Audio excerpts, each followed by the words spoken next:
Germany, the 4th Armored Division of General George Patton's 3rd Army rolled into a small town, 37 miles southwest of Weimar, chasing retreating Wehrmacht forces through the collapsing Third Reich. The soldiers expected another liberated village with white flags hanging from windows, frightened civilians, and perhaps a few desperate German soldiers offering token resistance before what they found instead would haunt every man present for the rest of his life. And what Patton did in response would become one of the most controversial and necessary acts of moral reckoning in military history. The first soldier to notice something wrong was Private First Class James Hoyt from Ohio, who later testified that the smell hit them a full quarter-mile before they saw anything. It wasn't the familiar stench of battlefield death that soldiers had grown sickeningly accustomed to: burned flesh, decomposing bodies, cordite, and mud. This was different, older, deeper, a smell that seemed to emanate from the earth itself, sweet and rotten and industrial all at once. The smell of systematic death on a scale no one had imagined possible.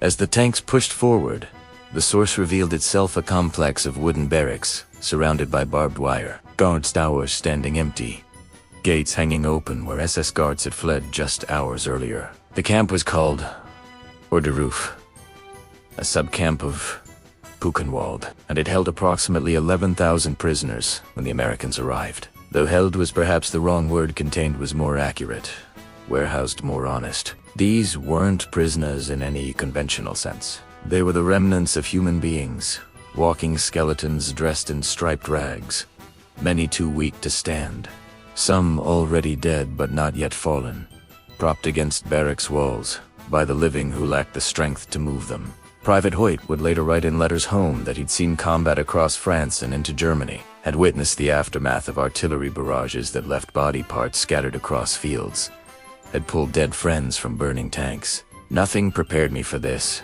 he wrote. "Because this wasn't combat. This wasn't war in any sense. I understood this was murder made routine, death made bureaucratic, evil made into policy. And the scale of it, the sheer industrial efficiency of it, broke something in my understanding of what human beings were capable of." The soldiers radioed back to division headquarters, struggling to find words adequate to describe what they were seeing. Major General Maurice Rose, commanding the division, immediately drove to the camp himself, and within hours, the report reached Patton's 3rd Army headquarters. Patton, along with Supreme Commander Dwight Eisenhower and 12th Army Group Commander Omar Bradley, decided to visit the camp personally on April 12th, just 8 days after its liberation. Because reports kept coming back that commanders simply didn't believe, surely the descriptions were exaggerated. Sorely combat-weary soldiers were misinterpreting what they saw. Surely nothing could actually be as horrific as the reports suggested. They were wrong. And April 12, 1945, would become one of the defining moments of these three generals' lives: Eisenhower, Bradley, and Patton arrived at Ohrdruf mid-morning under gray skies that seemed appropriately bleak for what they were about to witness. They were met by camp survivors who had been receiving medical treatment for 8 days but still looked like animated corpses. By American soldiers who stood with haunted eyes, having spent over a week trying to care for people who'd been systematically starved and worked to death. And by the evidence of atrocities so systematic and so thorough that even these hardened military commanders' men who had seen the worst of modern warfare were unprepared. The tour began at the camp's entrance, where a cart sat filled with naked corpses stacked like cordwood. Bodies so emaciated that limbs looked like kindling, ribs protruding so severely they seemed about to pierce the paper-thin skin stretched across them. An American medical officer explained in a flat, emotionless voice that this cart had been used to transport bodies from the barracks to the crematorium, that the SS guards had fled so quickly they'd abandoned their final load, that these particular bodies had been dead for perhaps 3 or 4 days based on decomposition, but that determining exact time of death was difficult, because the prisoners had been so malnourished that normal decomposition patterns didn't apply. Eisenhower, who had commanded millions of men and made decisions that sent thousands to their deaths in service of victory, stood perfectly still staring at the cart. Bradley, West Point educated and methodical, removed his glasses and cleaned them repeatedly, a nervous gesture that accomplished nothing since his hands were shaking. Patton, legendary for his aggressive command style and iron constitution, took 3 steps away from the group and vomited against a fence post, his body rejecting what his eyes were showing him. But where Eisenhower and Bradley seemed frozen by the enormity of what they were witnessing, unable to process the industrial scale of the cruelty. Patton's reaction transformed rapidly from physical revulsion to something else entirely cold, focused rage. He wiped his mouth, turned to the American officers accompanying them, and asked a single question that would define everything that followed. "How far is the town? How far did these German civilians live from this place?" The answer came back. Ohrdruf town center was less than 3 miles away. A picturesque German village of approximately 4,000 residents, featuring a town square with a fountain, a Baroque church with a bell tower visible 4 miles, neat houses with flower boxes, shops and cafes where townspeople lived seemingly normal lives. The camp had been operating since November 1944, just 5 months.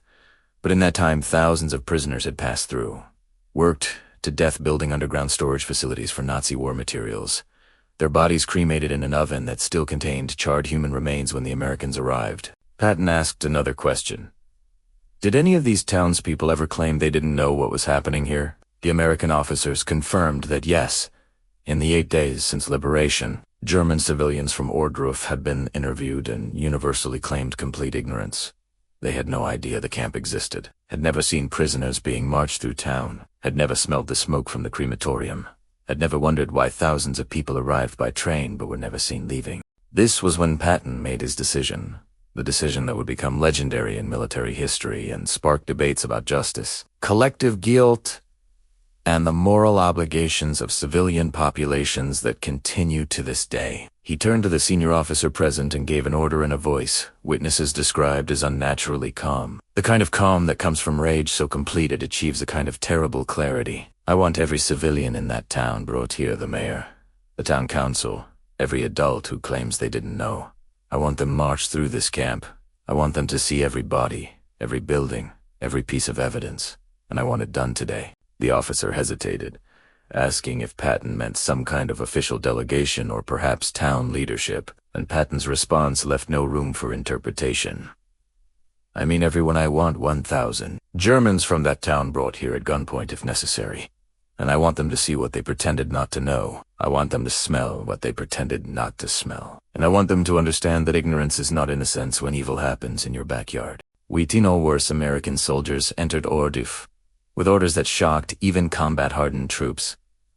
They were to gather German civilians and escort them to the camp for a mandatory tour. The townspeople reacted with confusion that rapidly became fear, and then outright resistance. Surely the Americans were joking. Surely they wouldn't really force respectable German citizens to visit such a place. Surely there had been some misunderstanding. But the American soldiers, many of whom had spent the past week helping care for camp survivors and had seen things that would give them nightmares for decades, had no patience for German protests. Approximately 1,200 civilians from Ohrdruf were assembled, men in suits, women in dresses, some carrying handbags, all dressed in the neat, clean clothing of ordinary middle-class Germans who had somehow managed to maintain comfortable lives while hell operated 3 miles away. They were marched in groups to the camp under armed guard, and their journey from comfortable ignorance to forced witness would break many of them psychologically and end fatally for at least 2.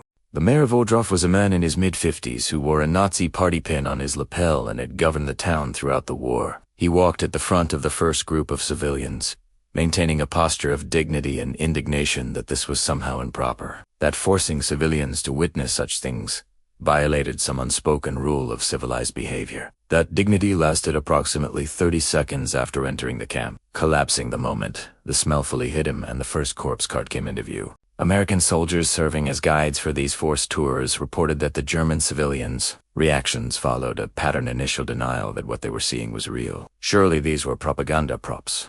Surely the Americans had staged this to make Germany look bad. Then recognition that no amount of theatrical skill could fake this many corpses, this much evidence, this overwhelming testimony of systematic murder. Then a kind of psychological collapse as the full weight of complicity settled on them they had known.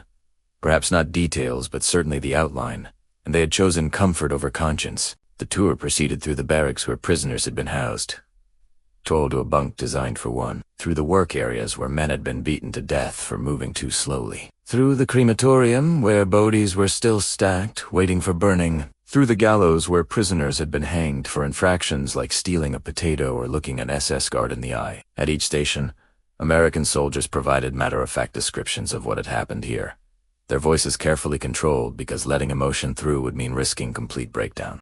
The mayor and his wife completed the tour in silence, their faces gray, and when released to return to town, they walked without speaking. That evening, April 12th, 1945, the same day Franklin Roosevelt died thousands of miles away in Warm Springs, Georgia, the mayor of Ohrdruf, and his wife committed suicide by hanging in their home, leaving no note, but leaving a message. Nonetheless, that guilt, once truly confronted, becomes unbearable for some. Patton's forced witness orders spread rapidly throughout the advancing American forces' 8 camps across Germany. As the full scope of the Nazi concentration camp system revealed itself, American commanders implemented similar policies. At Buchenwald, Weimar residents were marched through the main camp. At Dachau near Munich, German civilians were forced to bury bodies they had claimed not to know existed. At Bergen-Belsen, British forces implementing similar policies after liberation forced local German officials to witness the mass graves.